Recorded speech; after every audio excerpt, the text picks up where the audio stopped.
और आज की बड़ी खबर ये आ रही है कि सपा प्रमुख यानी अखिलेश यादव ने संविधान पर डिबेट में अतीक अहमद और मस्जिद और जाति पर सवाल उठाया था। पूरी खबर विस्तार से बताएंगे कि आज समाजवादी पार्टी के प्रमुख अखिलेश यादव ने लोकसभा में संविधान पर चर्चा के दौरान अतीक अहमद और पुलिस सुरक्षा के मारे जाने पर सवाल उठाया, तो मस्जिद, मंदिर और जाति जनगणना के मुद्दों पर भी बात की। अखिलेश यादव ने कहा कि किसी भी व्यक्ति को उनके जीवन को और देह की स्वतंत्रता से वंचित नहीं किया जा सकता है। इसी दिन उन्होंने कहा कि यह मौलिक अधिकार है, लेकिन उत्तर प्रदेश में यह तो छीना जा रहा है। फर्जी मुठभेड़ों में कत्ल हो रहा है और पुलिस की अभिरक्षा में लोग मारे जा रहे हैं। यूपी में ऐसे हालात कभी नहीं देखे गए। यूपी में हर दिन ऐसा हो गया है कि टीवी पर चलते हुए जान ले ली गई, यानी पूरे देश ने यह माजरा देखा है। उन्होंने कहा कि हमारा प्रदेश हिरासत में मौतों के मामले में सबसे आगे जा रहा है।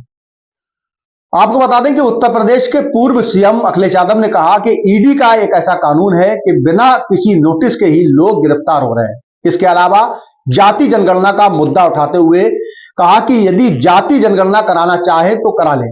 मैं तो कहूंगा कि आप चाहे तो करा लें, वरना हमें जब भी मौका मिलेगा हम इसे कराएंगे। आउटसोर्सिंग को नौकरियां नहीं दी जा रही हैं, आरक्षण खत्म हो रहा है, कुलपति और प्रोफेसर नियुक्त करने में एनएफएस लिखा जाता है, यानी कोई उपयुक्त व्यक्ति नहीं मिला है। यदि सारे बीसी प्रोफेसर की सूची जारी कर दी जाए तो बात साफ हो जाएगी कि 10% लोगों का ही ख्याल रखा जा रहा है। 90% लोगों को कोई चिंता नहीं हो रही। जाति जनगणना से भेदभाव नहीं बढ़ेगा, बल्कि जातियों के बीच दूरी कम होगी। ऐसे लोगों को न्याय और सम्मान मिलेगा जो अब तक इससे वंचित रह चुके हैं। इसी बीच अखिलेश यादव ने कहा कि प्रदेश और देश में 2014 के बाद से असमानता तेजी से बढ़ी है। 140 करोड़ लोगों में से 82 करोड़ तो सरकारी राशन पर जिंदा है। सरकार कहती है कि हमारी अर्थव्यवस्था तेजी से बढ़ रही है। मेरा सवाल है कि मैंने कैसे 82 करोड़ सरकारी राशन पर जिंदा है और कैसे कुछ लोग के पास इतनी बड़ी दौलत है। यदि आपकी अर्थव्यवस्था ऊंचाई पर जा रही है तो हमारे जो 60% गरीब लोग हैं उसके प्रति व्यक्ति क्या है, इसके आंकड़े भी ये सरकार को देना चाहिए। इससे स्पष्ट हो जाएगा कि 5% लोगों के पास कितनी कमाई है। राज्य की निगाह में सभी धर्म समान होना चाहिए। इसी बीच अखिलेश यादव ने एक बड़ा सवाल किया। उन्होंने कहा कि हमारा सेकुलरिज्म समानता की बात करता है, लेकिन क्या सरकार इस पर अमल कर रही है? देश में 20 करोड़ से ज्यादा अल्पसंख्यकों और खासकर मुसलमानों को दूसरे दर्जे का नागरिक बनाया जा रहा है। उनके घर तोड़े जा रहे हैं और हत्याएं की जा रही हैं। प्रशासन की मदद से उन्हें धर्मस्थलों पर कब्जा किया जा रहा है। हमने देखा है कि यूपी में इस तरह की घटनाएं जानबूझकर की जा रही हैं। मुझे याद है कि जब उत्तर प्रदेश में चुनाव चल रहा था तो बहुत से लोग को वोट के अधिकार से भी रोका गया। ऐसे इंतजाम किए गए कि लोग वोट डालने के लिए बूथ तक न पहुंच जाए।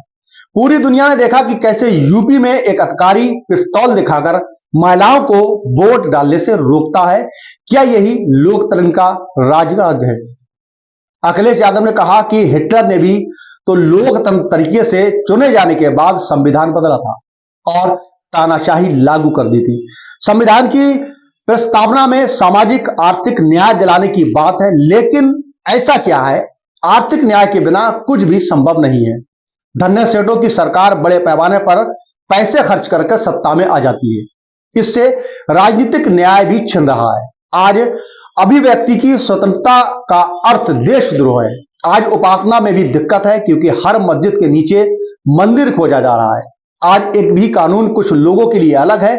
यदि सत्ता पक्ष का आदमी गेहुआ गमछा पहनकर गाली दे रहा है तो जी हुजूरी हो रही है। दूसरा व्यक्ति न्याय मांगने के लिए जा रहा है तो उसी पर लाठी बरसाई जा रही है। ये कैसा न्याय है?